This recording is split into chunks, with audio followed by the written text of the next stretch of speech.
그 다음에 이제 쟁점 세 번째는 네. 이게 조금 요즘에 그러니까 수정시 비율하고도 이건 관련 있는 문제긴 한데 대입 선발에서 공정성은 대체 어떻게 될 것이냐, 공정성을 강화를 해야 된다는 목소리가 굉장히 많잖아요. 네. 이거는 아까 말씀하신 교과 전형보다는 학생부 종합 전형 때문에 이런 얘기가 나오는데 이런 거에 대한 요구가 이제 빗발치듯 나오면서 이재명 후보는 대입 공정성위원회를 설치하겠다, 공공 입학 사정 관제를 도입하겠다라고 얘기를 했고 윤석열 후보는 대입 전형 유형을 단순화하겠다, 더 단순화한다고 하고 입시 비리 암행어사제를 도입하겠다, 입시 비리 원스트라이크 아웃제를 하겠다. 그래서 해당 대학의 입시 정원 만약에 걸리면 입시 정원을 축소하거나 관련자를 파면하겠다라고 얘기를 했고요.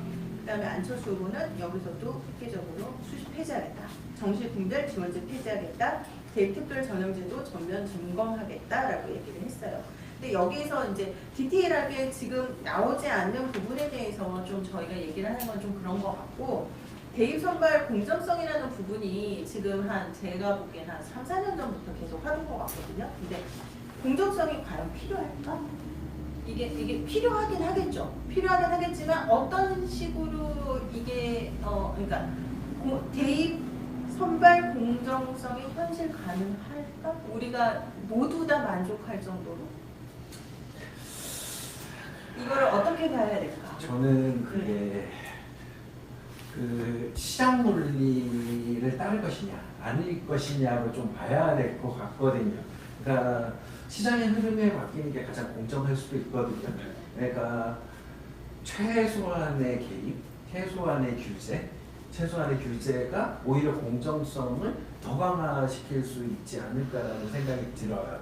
그러니까 예를 들면 지금 뭔가 해보려고 할 때마다 학교명 블라인드 한다라고 하지만 교육과정으로 이미 학교 유형을 다 알기 때문에 오히려 일반고한테 피해가 오잖아요. 그렇죠?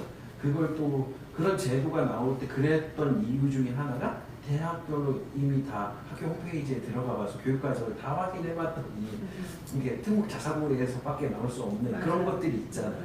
그런 것들을 다 파악했기 때문에 오히려 그런 것들이 더 그거를 대학교들이 더 찾아내게끔 한 게 아닐까라는 생각이 들어요. 그러니까 블라인드가 일종의 명분을 준 거죠. 네. 그렇게 선발해도 된다는 그렇게 돼서 오히려 예전에는 그걸 하기 전에는 학교 프로파일이라고 하는 거, 그러니까 7월에서 9월 사이에 작성해서 제출을 하는데 그 학교에서 되게 도움이 많이 됐거든요. 그래서 막 밑줄을 그어서 한다면 이런 애들은 반드시 뽑아주세요 라고 하는 사인은 일반고에서도 할 수 있었거든요. 결국 그런 사인을 할 수 있는 기회를 일반고에서 박탈해버리는 것까지 생겼다라는 거예요.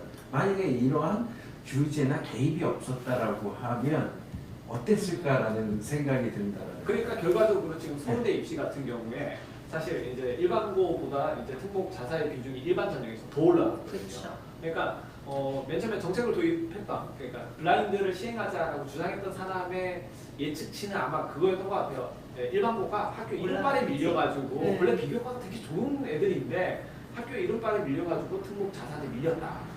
그래서 만약에 학교 이름을 다 지우고 학생부로 진검승부를 하게 되면 일반고 애들의 선발 기준이 더 높아질 것이다가 아마 기본 가정이었을 것 같아요. 근데 실제로 해보니까 일반고라서 떨어진 게 아니라 학생부 자체가 그러니까 차이가 너무 난다는 거죠. 그러니까 저도 이제 같은 과에 동일 시기에 넣었던 학생들의 학생부를 갖다 검토를 해보면은 누가 봐도 자기소개서랑 이걸 검토를 했을 때 이 학생을 뽑을 수밖에 없는 그런 요소들이 분명히 있다는 거죠. 그러니까 실질적으로 뭐 내신 차이는 얼마 나지 않는다 하더라도 비교과나 학업 역량의 차이가 월등히 뛰어나는 워딩들이 분명히 존재한다는 겁니다. 근데 그걸 갖다가 현실적으로 인정을 안 하고 이걸 뭉뚱그려가지고 블라인드니 뭐니 이래가지고 선생님들 노가다나 실컷시키고 결과는 거기에 대해서 정책이 반영되지 않고 이런 상황이 반복이 되는 거거든요.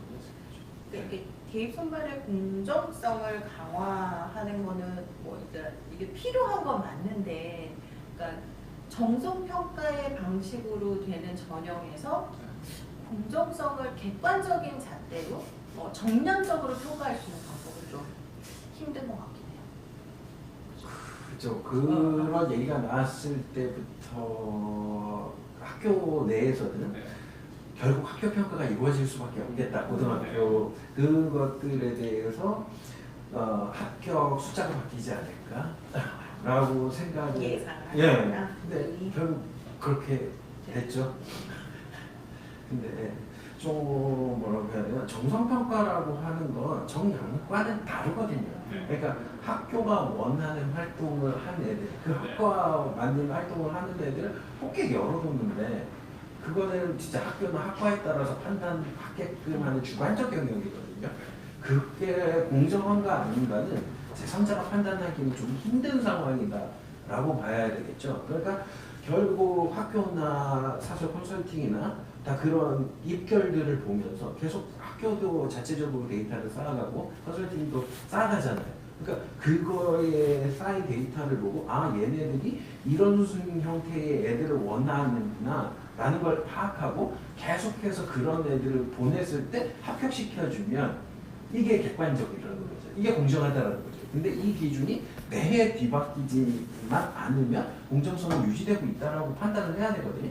결국 공정성이라고 하는 건 학교 입장에서는 그 학교에 지원하는 애들이 합격하는 것들을 예측할 수 있느냐거든요. 그거를 따져보는 게 가장 좋지. 이게 정성평가인 영역을 너무 정량적으로 평가하려고 하는 것 자체가 좀 오류가 아닌가라는 생각이 들어요. 그래서 수시 폐지라는 게 나온 네, 거예요. 네, 네. 그냥 눈에 딱 보였을 네, 네. 때 공정성을 강화하는 방법은 정성평가가 들어가는 영향을 없애겠다. 네. 지금 그렇게 그건 할 수밖에 좀, 없는 게 근데 그거는 아까 말씀 계속 하신 것처럼 수시 전형이라는 건 필요하고 학생들의 그런 쪽은 있어야 된다고 봤을 때는 이 부분을 필요하긴 하지만 이게 어떤 잣대로 우리가 수치화할 수 있는 것은 없다. 그냥 말씀하신 방법처럼 그냥 우리가 이 학교를 지원을 했을 때 걔네들이 이제 꾸준히 이 정도가 합격을 하느냐, 그러니까 누구나 조금 좀 관심을 갖고 했으면 끄덕거릴 수 있는 정도. 네. 저희 학교 내부적으로 보게 되면 뭐 연대가 좋아하는 자소서가 있고 네. 고가 뭐 이미 성대가 좋아하는 자소서가 있고 다 있어요. 그리고 이 학과에서는 이런 활동을 하면 웬만하면 뽑아주더라라고 하는 게 있었거든요. 근데 이게 자꾸 공정성을 하다 보니까 한두 해씩 빵꾸가 나기 시작하는 거예요.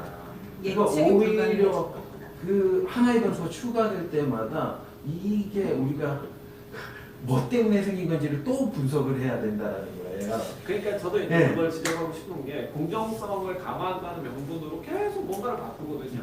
특히 학생부에 대한 기록 자체를 계속 줄이고 있어요. 네, 그러다 보니까 오히려 문제가 되는 게 일괄 역전이 불가능해졌어요.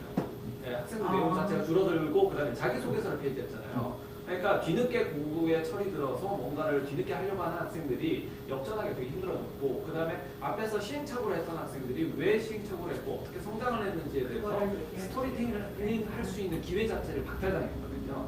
그러니까 지금 공정성이라고 하는 것 자체가 저는 이게 정치권에서 되게 좀 포퓰리즘적인 접근을 하고 있지 않나 저는 그 지적을 좀 하고 싶고 특히 이제 교과학에서 이게 공정하냐 그러면은 지방에서 정말 경쟁이 별로 안 되는 지방 학교에서 이제 내신 1등급 받은 애가 정말 치열한 경쟁을 뚫고 2등급을 받은 애가 과연 얘네들을 똑같은 잣대에서 비교하는 교과과정은 동일한 그게 공정하냐? 네, 그렇지 않을 수 있고 그 다음에 지금 현재 어떤 대입 전형 자체가 열심히 한 학생들에게 과연 그만한 보상을 주고 있느냐라고 했을 때 저는 그렇지 않더라고요. 그러면은 이게 지금 누적이 된다라고 하면은 애들이 공부 왜 열심히 해요? 어차피 전략적으로 하면은 대학 갈 수 있는데 오히려 농어촌으로 가면 쉽게 대학 갈 수 있는데 이런 전략들이 계속 나오게 된다는 거죠. 그런 관점에서 본다면은 저는 결과의 공정은 사실상 되게 많이 좀 줄여야 된다고 생각해요. 과정 자체를 공정하게 하고 그 다음에 뭐 저소득층이나 이런 쪽에서 뭐 사교육 때문에 경쟁이 안 된다라고 하면은 사교육비를 주면 될 거 아니에요. 네, 왜 공정에서 그걸 다 하려고 아웃소싱을 드리라니까. 아웃소싱 얘기 또 나오고. 아웃소싱을 드리면 돼요. 네, 얘기하신 것 중에서 좀 저하고 생각이 다른 부분이 딱 하나가 있는데 네. 저는 그 교과 전형으로서 지역균형 전형을 맡은 거 네. 일반고에서 호재라고 생각을 하거든요. 왜냐하면 그렇죠. 종합 전형에서 그 학교마다 종합 전형 안에도 세부적인 전형들이 있잖아요. 네. 예를 들면 고대 같은 경우는 학교장 추천 교과 전형으로 별도로 하고 네. 학업부 수업과 그리고 계열적 합평이 있잖아요. 학업부 수형은 일반고 자사고 전형이에요. 네. 그리고 계열적 학은 일반고도 붙기는 하지만 자사고 상위권이나 특목고를 위한 전형이에요. 그러니까 이런 거에서 일단 학교별로 유리한 전형들로 있으면서 어떤 결과의 공정이라든가 기회의 공정을 어느 정도 생각하면서 학교도 계획을 하고 있거든요. 그렇기 때문에 이걸 계속 뭔가를 더 추가해야 하게 되면 이 그림을 또 틀어놓는 거기 때문에 저는 대학의 어떠한 그 시장 논리에 맞게끔 좀 놔두는 게 더 낫다라는 생각이 계속 내는 거죠. 그냥 네. 교과 전형은 일반고를 위한 전형이거든요. 그게 토목과한테 불리하다고 해서 우리 욕할 수 있을까? 그리고 계열적 화평이라고 하는 건 활동을 많이 한 특목고 같은 경우에 내신 안 좋아도 뒤집을 수 있는 전형이 돼야 되는 거죠. 그러니까 그런 차원에서 대학교가 고민을 하고 제도를 만들어 놓은 걸 자꾸 흔들지만 않았으면 좋겠어요. 그러니까 저도 이 공감을 하는 게 뭐냐면은 변수를 계속 주라는 얘기죠. 날이 가면 갈수록 그러니까 한 해 지나면 글자 수 여기를 줄이고 한 해 지나면 또 이걸 폐지를 하고 이런 식으로 하다 보니까 사실 사교육은 좀 민감하게 반응할 수 있어요. 저희는 대비가 가능하거든요. 근데 문제는 공교육이 안 되는 거죠. 네, 왜냐면 안 되나요? 늦어요. 조금 느낄 수 네, 있겠지만 안 되진 아니 않는다. 그게 안에는 돼요. 조금 느릴 뿐. 네. 그래서 아니 공약을 검토를 하면은 그러니까 이재명 후보 같은 경우에 대입공정성 위원회를 설치한다. 그러면은 좀 말씀드릴 수 있는 게 위원회 설치를 안 해서 지금 문제인 건가? 네, 그게 변수거든요. 그게 아니라고 하면 굳이 할 필요가 없는 부분이고 이때까지 그럼 위원회 설치하고 뭐하고 프로젝트 팀 돌리고 한 거 뭐냐 이거죠. 그리고 공공 입학 사정관제를 도입한다고 하시는데 입사관이 없었대요. 그리고 입사관들 같은 경우에도 사실 정부에서 이제 급여가 지급이 됐거든요. 네, 그러니까 대학에서 급여를 지급한 게 아니에요. 네, 정부에서 이제 지원 사업으로 해서 급여가 지급된 부분들이기 때문에 사실상 지금 기존에 있거나 아니면 불필요한 내용을 상징적이고 선언적으로 그냥 한번 강조하셨다. 한마디로 실체가 별로 없다. 그러니까 기존 유지대로 그대로 가겠다 이 얘기예요. 지금 어떻게 보면. 오늘 주제에 참 좋았던 건 아무도 좀 긍정적인 대답을 할 수 있는 분이 없었던 게 차라리 나았던 것 같아요. 그러니까 이거 정리하자면 뭐냐면은 교육이라고 하는 이 분야 자체가 상당히 중요하고 미래 사회를 설계하는데 정말 중요한 분야임에도 불구하고 사실 거기에 대해서는 그렇게 신경을 쓰지 않으시고 있다. 그렇고 보고 어떻게 보면 지금 현재 대선 자체가 되게 비호감 선거잖아요. 지금 현재 비호감도가 되게 높기 때문에 그러니까 그러다 보니까 이게 정책 선거보다는 이 신공 경쟁으로 넘어가고 있지 않나. 그러니까 이런 교육 정책이나 이런 부분도 검증을 하고 그다음에 상호 논박을 하고 이렇게 해서 이제 국민들이 좀 더 구체적으로 어떤 내용들을 어떻게 구체적으로 실현을 시킬 건지에 대해서 검증이 들어가야 되는데 지금 뭐 검증은 없고 지금 후보자들보다 후보자 와이프분들이 더 언론에 더 많이 노출되는. 꼭 거기 가자. 알겠습니다. 근데 제가 갑자기 정리를 하려고 그러니까 갑자기 그런데 제가 봤을 때 그런 것 같아요. 교육 공약을 쭉 봤는데 이게 이제 다른 부분도 분명히 나와 있는데 이제 오늘 제가 발췌한 부분은 이게 대입에 좀 포커스가 맞춰진 부분이긴 해요. 왜냐하면 전반적인 것보다 사실은 교육 공약 중에서 가장 민감하게 우리가 반응하는 부분은 사실은 우리나라에서 대입일 수밖에 없거든요. 그래서 그랬다는 점 미리 말씀드리고 이제 저희가 오늘 이제 이야기한 것들은 이제 나름대로 이런 공약일 때 이렇게 생각을 한다. 이런 저희의 개인적인 사견이었다. 이렇게 훈훈하게 그렇죠. 특정 후보를 지지하거나 그렇지 않습니다. 저희는 원인만 가지고 그냥 나와 있는 공약 그리고 이게 이제 또 좀 더 구체적으로 좀 더 다른 방향으로 나올 수도 있을 것이다. 라고 생각을 하면서 보호해 주셔서 감사합니다. 저희 개인적인 사견이었다는 점을 마지막으로 또 말씀드리면서 저희는 다음에 또 다른 재미있는 주제로 찾아뵙도록 하겠습니다. 구독과 좋아요를 구독, 좋아요, 알림 설정. 구독, 좋아요, 알림 설정. 부탁드립니다. 부탁드리겠습니다. 감사합니다.